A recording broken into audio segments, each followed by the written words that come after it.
Il existe plusieurs définitions de l'UX. Chez Mappy, on a tendance à ne pas contraindre l'expérience utilisateur au design, à l'ergonomie. On va faire vivre 3 facteurs qui pour nous sont clés. L'usabilité, c'est-à-dire le fait de rendre un service accessible et le rendre un service fiable. On a également le service rendu à l'utilisateur, donc pour qu'il réponde à un besoin.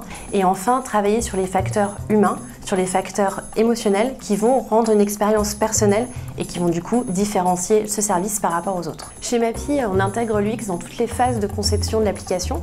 Alors en amont, on va rencontrer nos utilisateurs pour bien définir et valider nos idées. Pour cela, on met en place des études terrain.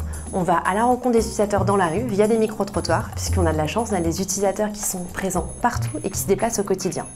On va également interroger notre communauté pour valider leurs besoins, valider leurs habitudes de déplacement via des questionnaires. Alors, on a l'habitude et nous nous efforçons d'interroger nos utilisateurs tout au long de la conception de nos produits. Nous avons mis en ligne, nous avons développé une application dite laboratoire sur un périmètre fonctionnel réduit dans une zone géographique définie pour tester en temps réel et en live les retours de nos utilisateurs et tester l'appétence de ce service. Nous avons également pris l'habitude de faire tester à nos utilisateurs les différents prototypes mobiles.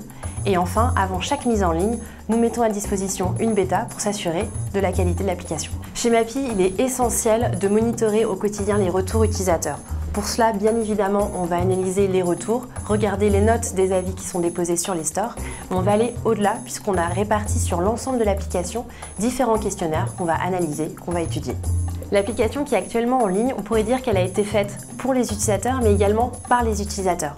En effet, on compte plus de 140 entretiens individuels qui ont été faits en phase de conception et en phase de validation, mais également la prise en compte de plus de 62 000 feedbacks qui ont été remontés par les utilisateurs au cours de leur utilisation au quotidien.